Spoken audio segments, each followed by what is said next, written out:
Hey there, everybody. Tim here from Lessons on the Web, the channel dedicated to teaching the world piano music. And today we're doing kind of a little introductory course into what is classical music, more specifically, what is music from the classical era, which we'll talk about right now. So let's get to it. Okay, so tonight we're talking about what is classical music, not necessarily what most people consider classical music, which they think is just old music, and actually one of the classical terms actually kind of does fit that, especially in Western culture. I will talk about that in a second, but really what we're talking about is the classical period, which we will talk about in this slide, which is from 1750 to 1820. So really, to be in this era of music, or this era of being an artist, you have to have your compositions developed in that time and released in that time. Like Bach is not really classical. A lot of people think Bach is classical, and I guess by some standards he is, but from strictly the classical period, he really isn't. I mean, he was from 1750, or he died in 1750, but that is like right at the end, so it doesn't really count. However, some of the other composers we will talk about are indeed classical composers. So basically, this is when the classical era was. So what was happening in terms of music during this period? Well, music was actually becoming less complicated in terms of polyphony. So if you heard me play that Bach piece a few weeks ago where I was doing that practice session, you saw how complicated it was. And actually I can play another Bach piece for you today. But really what we're going to do is we're going to listen, maybe we'll do a composition of comparison of Bach to what we're talking about now. But Bach's music is very complicated. It has a lot of moving voices. So what polyphony really is multiple lines of melody all happening at once. It's not like where you have chords. Let me turn that up a little bit.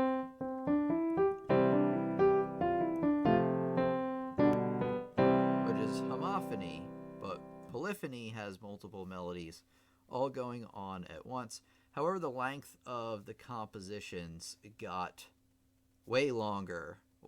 So, a lot of Bach's pieces were probably 2 pages. I mean, he had some English suites which were a bit longer, and you did find some larger scale pieces. By the way, the period Bach is from, I don't know if it's written here. It actually is written here. What era is Bach from? Well, think about it and write in the comments, or you can just read it off the slide. But if you do happen to know, just jot it down real quick. He is from the Baroque era, where a lot of, like, if you look at the architecture from the Baroque era, it was really gaudy almost. Like, it was very, like, everything was gilded in gold and everything was really fancy looking. Well, classical started to move from that into, like, a little bit less complicated in certain ways. So the architecture wasn't really elaborate, and I don't know, it's really just showy kind of stuff. So just look up Baroque architecture when you get a chance. Maybe we'll even do that today during the lesson. But it became less complicated in terms of how many voices there were. A lot of it was melody and accompaniment. Like, you'd have a melody on top, and then you'd have like chords on the bottom. And like I said, that's homophony. That was more common in the classical era. But the length of the compositions got much longer, since now you have sonatas, you have symphonies, you have operas, you have concertos, and all of these are really made up of smaller, like, subset pieces called movements. So this is where a lot of the movements developed, like the sonatas developed in this time period, where you have 3 movement sonatas and concertos and things like that. Okay, let me change the thing real quick.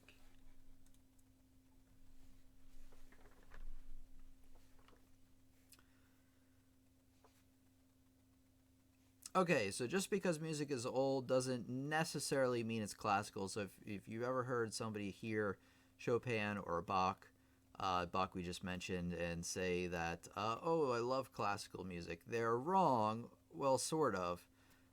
Not really, actually, since a lot of people consider anything really from 500 to, just recently to be classical music, at least, Western classical music. But like I said, this is specifically what they call, it's kind of confusing, but this is strictly what they call the classical era, from 1750 to about 1820. So like I said, anybody who composed during that time is considered a classical composer. So a lot of people, if they hear Haydn or Beethoven and say, oh, I love classical music, they are at least more correct, since they were around in that time period. So other ones are, so I list them all actually. Haydn, these aren't all of them, but the most famous ones: Haydn, Mozart, Beethoven, and Schubert. Although it should be noted that Beethoven and Schubert were between classical and romantic. Romantic music really started to get a lot more polarizing in terms of dynamics. It would have like huge swells in dynamics. It would have longer drawn out melodies when compared to classical music. And we'll talk about really what classical music sounds like in just a minute. So again, Haydn, Mozart, Beethoven, and Schubert. If you hear about these composers, they are indeed classical. Bach isn't. Like I said, Bach was really at the very beginning when he passed away, so he couldn't have really composed in that time period. So this is probably the most important slide of today. So what are the features of classical music? Well, it's a lot lighter than Baroque music, meaning that it doesn't have a polyphonic texture. Like I said, that Bach piece I played before, or Bach preludes and fugues, even the one in D minor, the Cotton Fugue, even though that one is probably pretty simple for a Bach piece. But things became a lot lighter because they started to do like melodies on top with the chords on the bottom, or vice versa. So you didn't have these like melodies all going at once. Really, you had one premier melody, one featured melody, and then you'd have like kind of a background to that. So orchestra, pianos, and operas were much more common during this time period. Of course, they did exist in some capacity in the Baroque period before, but they became much more prevalent. So repeated sections of rhythms and melodies, which we'll talk about next, were very abundant. So like you hear Ein klein Nachtmusik by Mozart, bum bum bum bum bum bum bum bum bum. It has a melodic part to it, the part that I just sang, as well as the rhythmic part, bum da da da da da da da da, which repeats throughout the whole song. So that's very common with classical music. That's not to say that it doesn't happen at all in Baroque music, but this is where they really tried to bring back themes in terms of rhythms and melodies again and again. Okay, let's see. Oh, a lot of instruments were improved during the classical period. So if you listen to like a Baroque small ensemble, the instruments sound kind of whiny, and I don't know, they just don't have a very clear, precise sound, I don't think. So a lot of woodwinds, string instruments, and of course the piano, we'll talk about that in a second, were really developed during this time and became a lot closer to what they are today. So it also says it here, but what was the instrument before the piano even happened? Well, it was called, you probably heard of it before, the harpsichord. And what was the main difference between a harpsichord and a piano? So if you know the answer, type it in, let me know, but I'll tell you in a second. But I also want to mention the piano underwent a lot of changes from 1790 to 1860 to become what it sounds like today, compared to what it sounded like in Bach's day. So what was the main difference between harpsichord and the piano? I mean, there's a couple of differences, but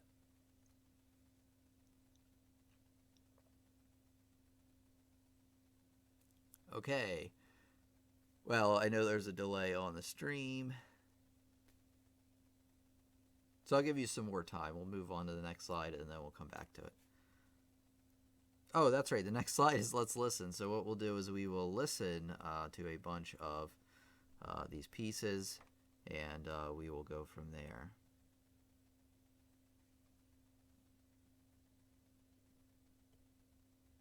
Okay. So the answer is, let me see if anybody has typed it.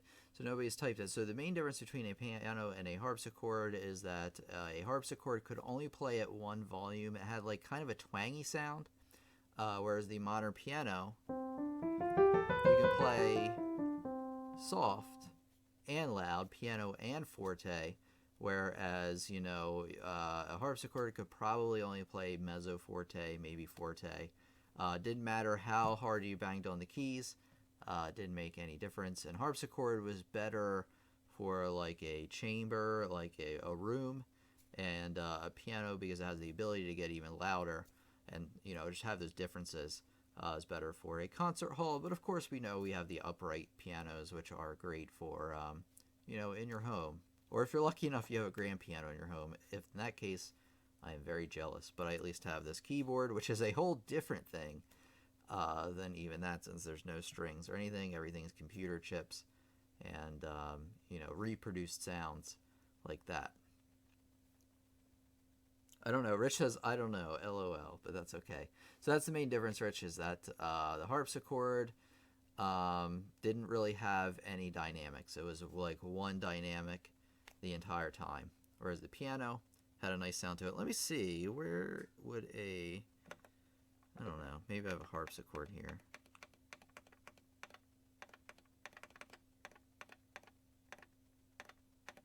No, huh? Strings? I thought I had one somewhere here, but I don't think I do. Oh, maybe?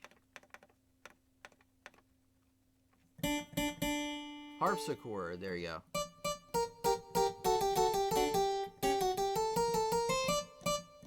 I don't remember the entire song, or I do remember that one. You hear that it has more of a string sound to it. I mean, it makes sense since they both are string instruments. Sounds a lot more like maybe a guitar.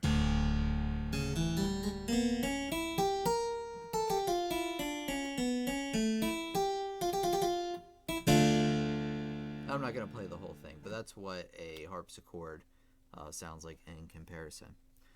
So we will now listen. Let me do this. I actually wrote this on my computer, so let me, just give me a second.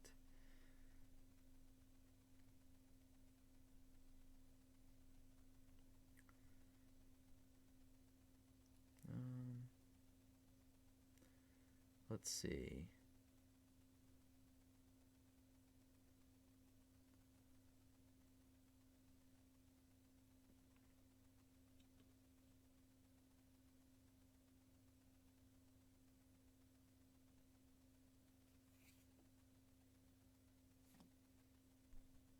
Okay, here we go. So here we go. So I mentioned Einklein Nacht music. So do you remember what I said about it? What are some things that we're listening for? Well, we're listening for like repeated melodies and rhythms that come back again and again throughout the piece. So we will listen to some of this. I don't know if YouTube is going to hit me over the head with a band hammer. Let's hope not. I wouldn't think so, but no, it is not. What?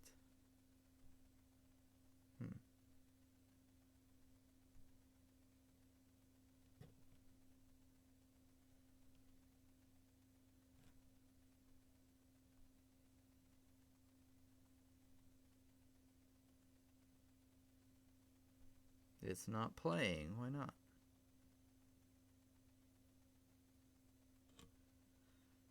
That's really odd. Hold on.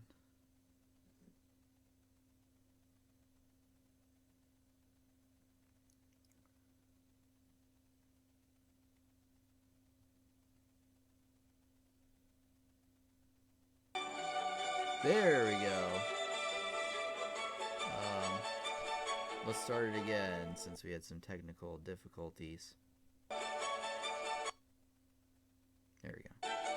Oh, come on.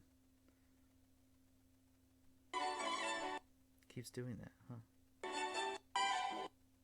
Does not want to cooperate today. Let's see. There we go. Close enough.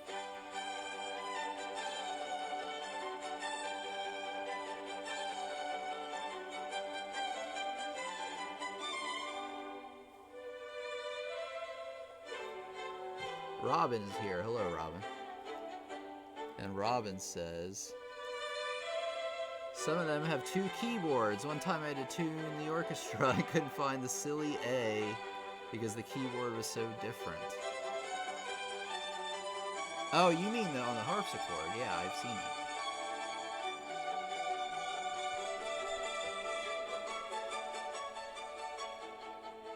At least I think that's what you mean.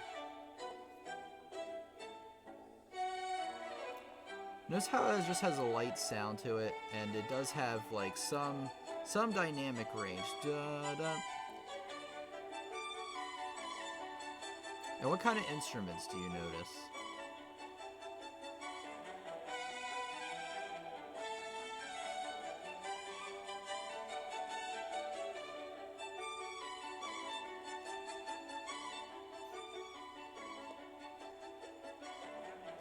So just leave it in the comments. What kind of things are you hearing? What kind of instruments might be being played with this? Is this a piano piece? Is it a brass piece? Oh, here we have a melody and a rhythm coming back again and again. What we would really expect from a lot of music from this time period. Although, like I said, that does happen in other time periods as well.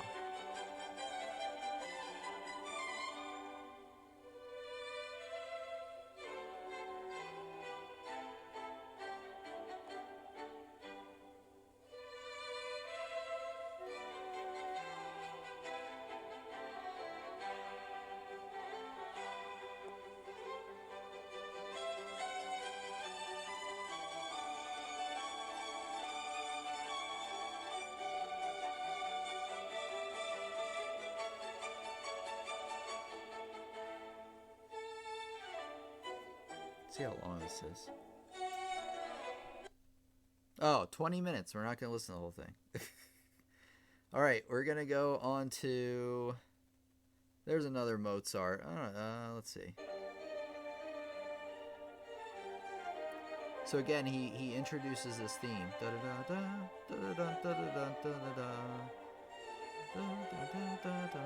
And that will come back again and again throughout the entire piece.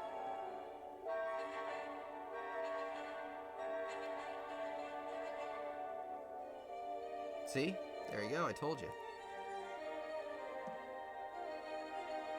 And then it does change sometimes. Sometimes it changes key, or so it modulates, or the rhythm will be like slightly different. As you can hear, it didn't end the same way it did the first time. Alright, we're not going to listen to all 8 minutes of that either, even though it is a great piece. Okay. Oh, choral music was another big thing, but let me play this.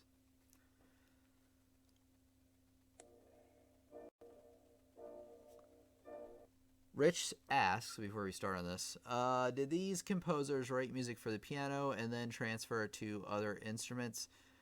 Sometimes. I mean, if they didn't know the instruments in question, but they would have had to have worked with somebody who played the instrument, because there's only certain notes certain instruments can play and certain styles that they're the best at. So they'd have to at least have some background knowledge in that instrument. But certainly you could compose the notes themselves on the piano. It would probably be better to do that. Well, not better, but more effective to do that, since you wouldn't need everybody else around or all those other instruments around. So I would imagine that a lot of times they did, Rich, but they had to have had some kind of background knowledge into, exactly what notes can the violin play up to, what kind of rhythmic patterns is the violin best at playing at, what kind of moods are these instruments the best for. So they would definitely have to have the background knowledge to do it. They may even own those instruments themselves, but I'd imagine a lot of times they did compose on the piano and then transfer it. It's probably a little bit different for each one. Okay, there are always 2 violins in either a quartet or small chamber orchestra, but they play different parts, violin and violin 2.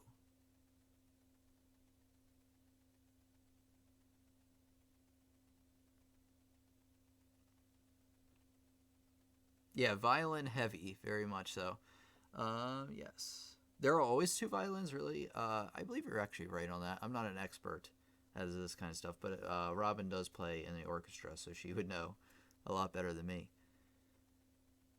Okay, let's get this one.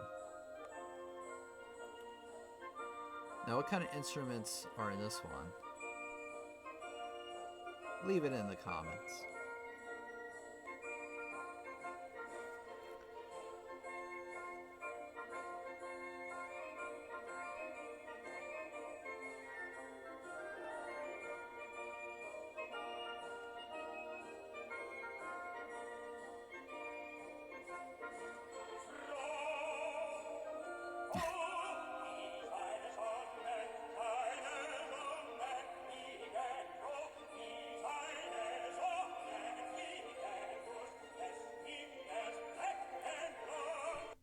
Okay, as you can see, more vocals in that one, which, by the way, opera, which was really developed in the Baroque period or created then, was really fleshed out and developed even more in the classical era.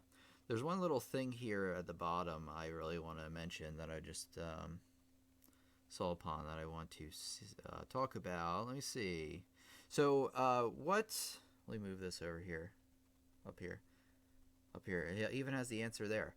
I can't get away from the answer. So to review, what came right before the classical era? It was with Bach. It had really complex music. The architecture was really over the top. That's okay, Rich. Just hang in there. You don't need to be a virtuoso. That's okay.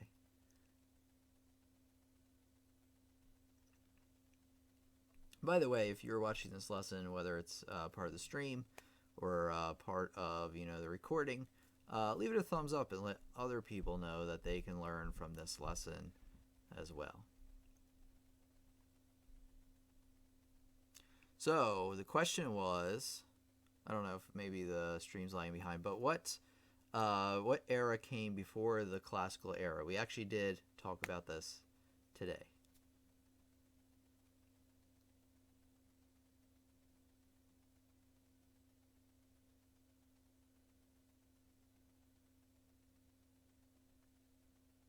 Okay, the answer is the Baroque period came beforehand. That's really what Bach was from. Bach really, like I said, some people consider any music that's older classical music for maybe like 500 on. But Bach was really like at the very beginning. But what came after that, right? What comes after the classical period? I did kind of mention this in passing in the beginning of the video, that Beethoven and Schubert were a part of this. They were part of classical, but they were also part of... Yes, Rich got it right with Baroque.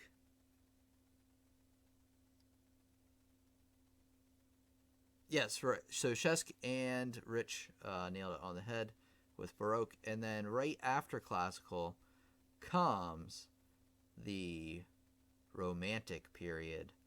So one thing to mention, that throughout the classical period, music had even changed a bit. That's why Beethoven is really between two of them, because even in his lifetime, it had changed. I guess in everybody's lifetime, music changes. But it went from a more simple approach, a lighter sound, but then started to get a lot more emotional, which is actually what Beethoven did. He used a technique called tone painting, where he would really convey a scene, often a bipolarish scene. It kind of fits Beethoven's personality, where it would be really soft, and then the swells and dynamics, you could hear them in some of these pieces as well that we listened to, but they became even more stark, even more contrasted. And that's really where they were moving from the classical into the Romantic period. Yes, Shesk gets it again. He gets an award for today.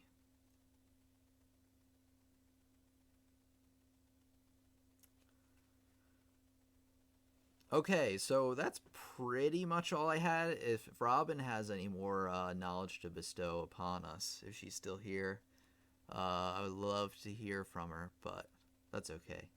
But anyway, that's really all I have today. Does anybody have, now we're going to get into the Q&A session, about really what we talked about today or just anything in general. Does anybody have any questions?